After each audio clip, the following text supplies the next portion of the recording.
Welcome to the Court of History, which is now in session. I'm Sean Wilentz with my compadre, Sidney Blumenthal. And today we're going to talk about something that's both interesting or amusing and very, very frightening. And that is beginning with the sad demise of Uncle Hershel and the even sadder resurrection of Uncle Hershel. It's a story that, as we'll see, as we'll talk about it, Sidney makes the most of it. But it's also pretty scary. I mean, the Trump administration is now not only simply about setting up setting up a police state, but with its attacks on the Democratic Party infrastructure, it seems to be moving towards trying to create a one-party state. And now it seems to be wanting to interfere with all sorts of aspects of commercial private enterprise, including people's logos. But Sidney, why don't you tell us more about the sad demise and even sadder resurrection of Uncle Hershel? Who is Uncle Hershel and why should we care? Uncle Hershel apparently is one of the most beloved Americans who we never knew about. Right. He is a symbol on the logo of a restaurant chain located on highways. It's called Cracker Barrel. And Uncle Hershel supposedly and apparently truly was the uncle of the founder of Cracker Barrel. And the logo consisted of Uncle Hershel in overalls, sitting in a wooden chair, leaning on an old-fashioned Cracker Barrel. And explain to everybody what exactly the Cracker Barrel chain was all about. So the Cracker Barrel chain of restaurants is a faux nostalgic Southern country store, rustic kitsch operation, and it's a chain. It was founded not all the way back when they had log cabins, but in 1969. When the supermarkets were all built and the super highways were all built and shopping malls were built. But this harkens back to a time before all of that in the South, but not actually the time in reality of what it was like in the South when supposedly such places existed, which they never did in that way, because in the old days, Tennessee, which was the home base of Cracker Barrel, was one of the poorest states in the Union. Only about 4% of the people there had electricity. And the vast majority lived in poverty. And there was even a barter system that went on. Mm-hmm. It was not until the New Deal and Franklin Delano Roosevelt and the Democratic Party and the creation of the Tennessee Valley Authority, which still exists and supports the entire Appalachian region, which is the base of Trump, or as we know it, liberal big government, where these people lifted out of poverty and electrification took place and so on. And then their health care their pensions were taken care of through Social Security, and their health care in old age through the Great Society, by that great follower of FDR, Lyndon Johnson, creating Medicare. And then Medicaid was created to deal with poor people and their health problems, all of which is being cut by the big, beautiful bill, by the way. So now, back to Cracker Barrel and Uncle Hershel. This is the fake South that they're trying to evoke. Meanwhile, though, and with Uncle Hershel as their emblem, but then something happened to Uncle Hershel. Uncle Hershel was not attracting the younger suburban clientele.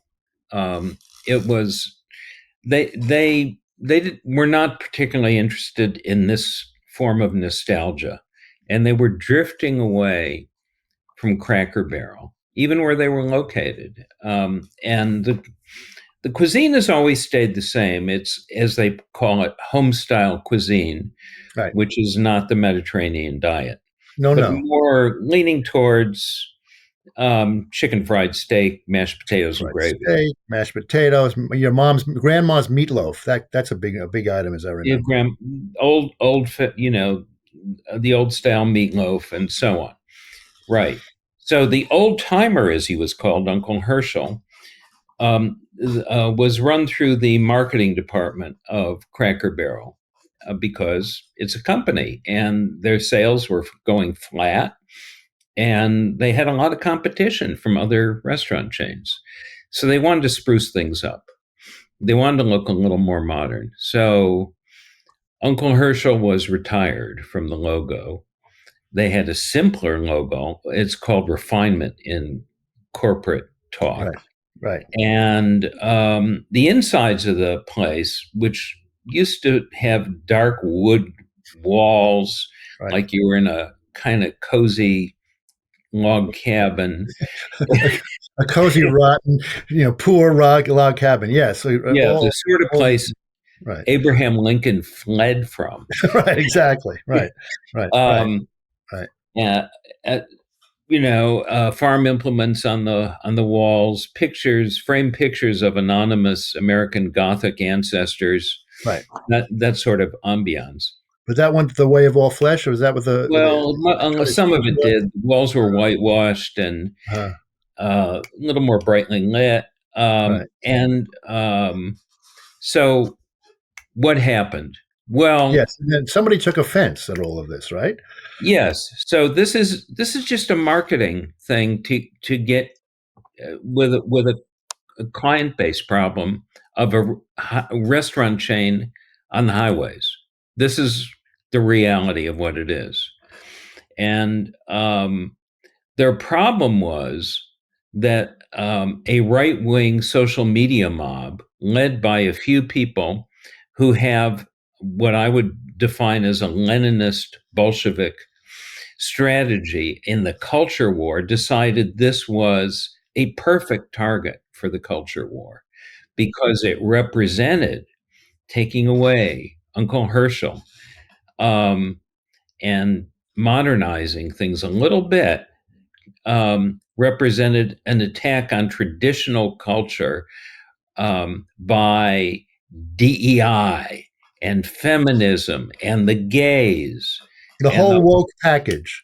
the whole woke package. It was really, losing Uncle Herschel was a woke attack. Hmm. So um, Don Jr. piles in. Now, if Don Jr. has eaten at a Cracker Barrel, I'll eat the barrel. Yeah. It's not for nothing they call it a Cracker Barrel, by the way, but never mind. Go ahead. Yeah. So he was complaining about the loss of tradition. I'm sure this is very much part of his tradition, Indeed. as opposed to selling Is his there a Cracker Barrel in meat all? wine. Is there a Cracker Barrel in all of Queens, let alone in There, Manhattan? there is no Cracker Barrel anywhere within the confines of the five boroughs of New York City Very good. or on Long Island. You you have to let's You just have to go say to Pennsylvania to find them, and no. basically, that's That, okay. Right. you have to get in the highway. Right. Right. So um, but Don Jr. always looking for a cause and to receive the approbation of Daddy, um, was following a crowd as usual, and the crowd was stirred up by all the usual suspects. But what this incident shows us, is the motivation, the intent, and the method of operation of the culture war right and Hmm. how it works. Okay. And So, in your piece in the Guardian, you go into some detail about this. Why don't you tell us what this actually reveals? yeah, so let me just go through some of the actors. One place is called Hillsdale College. It's mostly a reactive place. It claims to be a bastion of conservative quote thought. but it's turned into a culture war fortress. And they posted on their official school site on X a the plain Cracker Barrel logo minus Uncle Hershel alongside a statue of George Washington supposedly splattered with red paint. And what this showed was, as they put it, the same energy of woke. And they posted Cracker Barrel is a beloved cultural icon tied to the lifestyle and memories of truth-seeking Americans. So now you know that if you go to, say, Chili's, you are not a truth-seeking American. Mm-mm.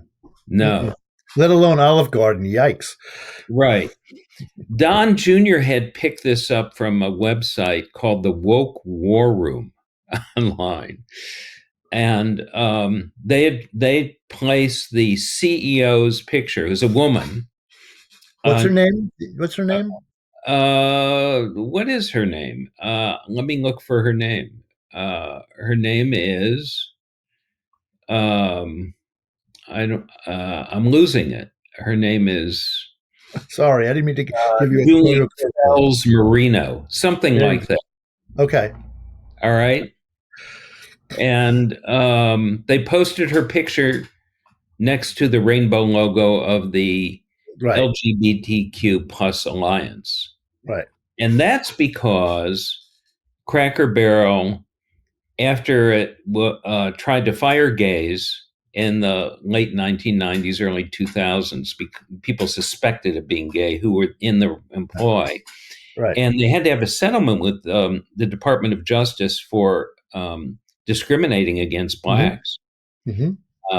You know, there still was a blacks. place in the back of the bus. Yeah, exactly. It was Cracker Barrel, and they got rid of these old prejudiced practices, and they made alliances with different groups to help them, and they began to adhere to the law of equal opportunity employment practices. And they didn't stop discriminating, essentially. But this was the problem. This was all woke. So another actor here is a MAGA social media influencer who calls himself Robbie Starbuck. We may never have heard of him, but he's heavily featured on Fox News. And they play his full crazy videos. And he said he had all kinds of dirt on Cracker Barrel and he was going to release them as videos. Who knows what that meant? And his real name is Robert Newsom.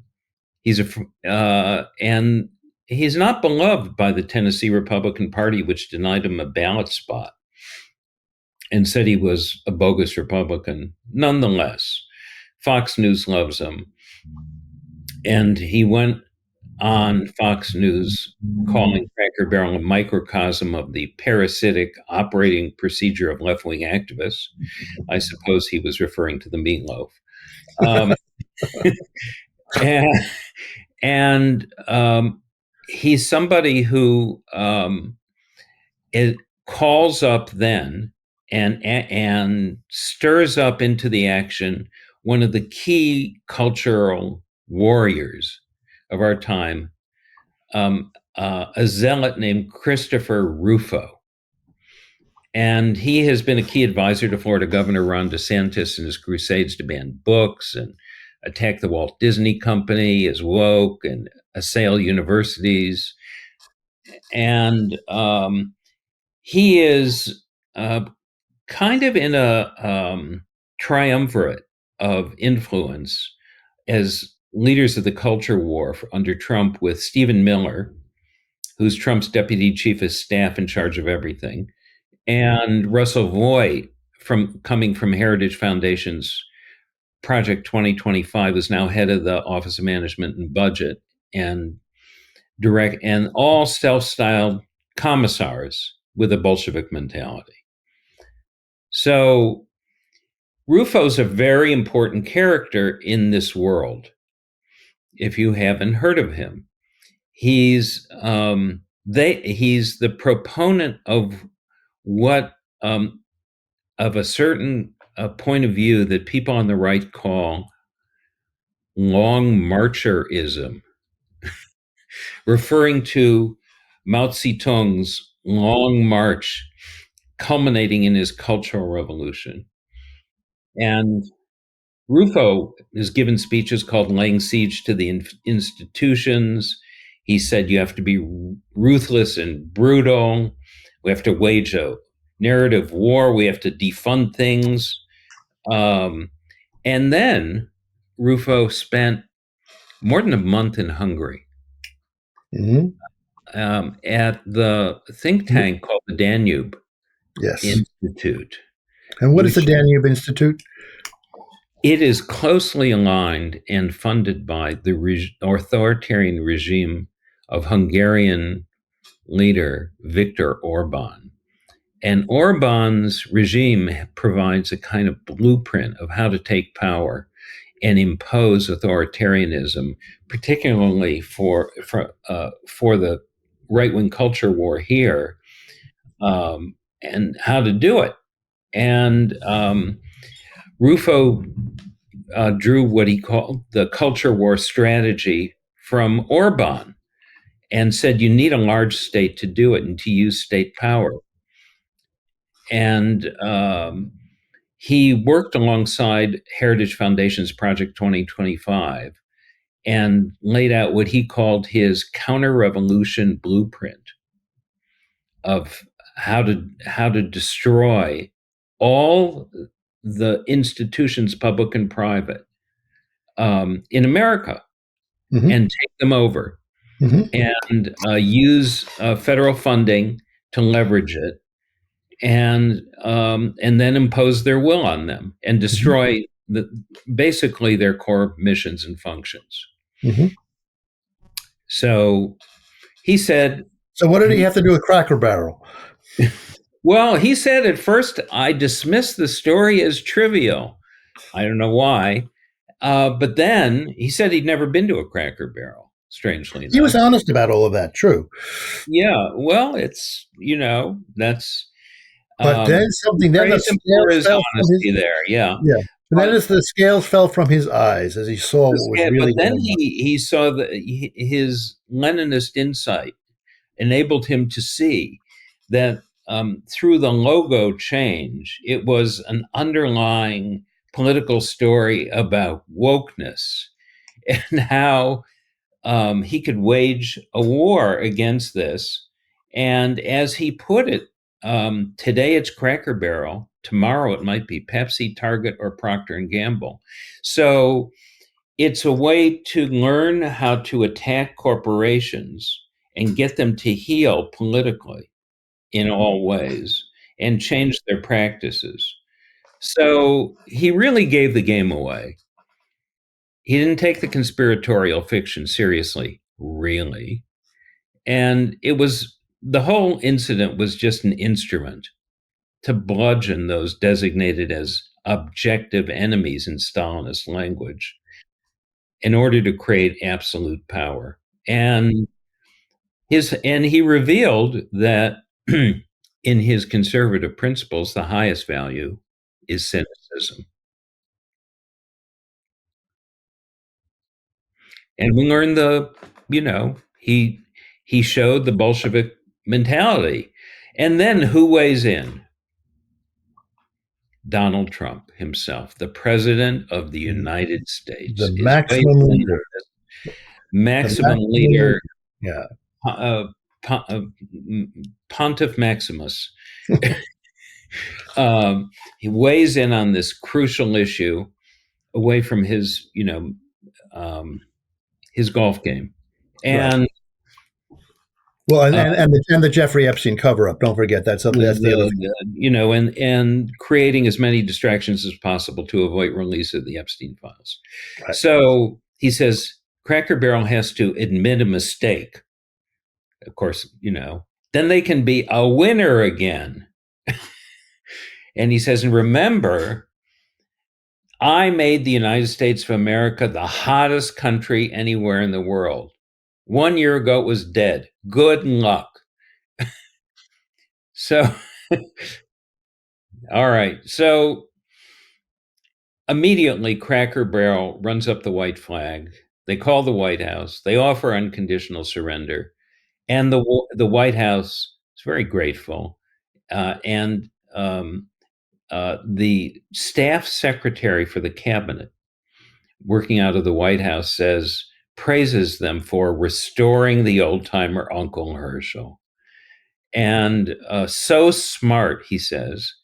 And the White House issues literally on White House stationery, perhaps the most bizarre White House proclamation ever made. No, not the Emancipation Proclamation, but a statement reading at the top in large letters, "Congratulations, Cracker Barrel!" Exclamation point.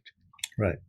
So what they're bringing back, though, when you think about it hard enough, the reality behind all of this is they're bringing back the real old South of Tennessee before the TVA, of Southern poverty, segregation, you name it. That's what we're getting congratulating Cracker Barrel for, or the world that lies behind the image of Uncle Hershel?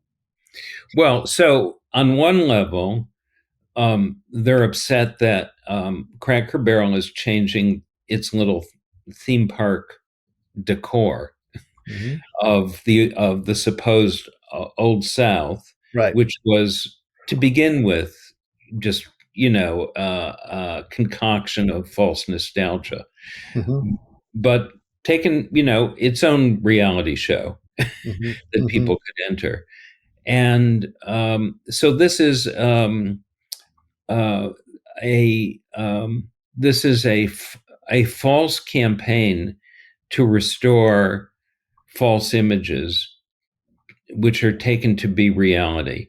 But Right. on another level, the false images actually were selling, commodifying something from a past that was um, the story of abject poverty in the South that was lifted up by the New Deal, FDR, the Great Society, and the Democratic Party. And this is now used in, dare I But use the word? let me add, not just the abject poverty that FDR got rid of, but the segregation that Lyndon Johnson got rid of. I mean, both of these things Exactly. are connected. And Cracker Barrel had to learn itself through the through civil rights laws that were enacted in the 1960s, that Mhm. it could no longer pursue that sort of Jim Crow past, which they were trying to recreate And for the Trump inside people, their those little theme park. and when you reduce it down, that's the problem. That's where the DEI comes from. What they did was Cracker Barrel's problem was they followed the law. And the law Right. said, you shall not segregate. The law said, you shall not fire gay people. They followed the law, so therefore they were woke. What's really Yeah, a problem here is the law. that made them vulnerable to the MAGA culture war. And beyond this battle over symbolism, there's a real battle because Trump and the Republicans have now passed the big beautiful bill in order to bring back the dire conditions that existed before the New Deal and the Mhm. Great Society and so on. Mhm. They're going to slash Medicare, Mhm. Medicaid. They're going to reduce people to begin to reduce people to the conditions of immiseration that existed before Cracker Barrel could create a sanitized environment in which they could sell its a faux nostalgia.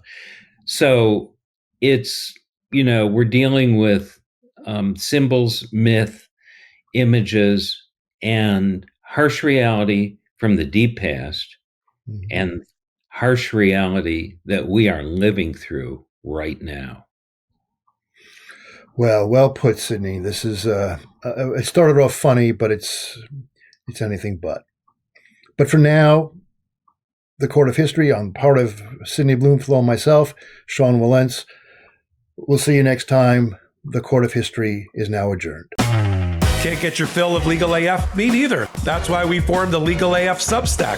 Every time we mention something in a hot take, whether it's a court filing or a oral argument, come over to the Substack. You'll find the court filing and the oral argument there, including a daily roundup that I do called, wait for it, Morning AF. What else? All the other contributors from Legal AF are there as well. We got some new reporting. We got interviews. We got ad-free versions of the podcast and hot takes. Where? Legal AF on Substack. Come over now to free subscribe.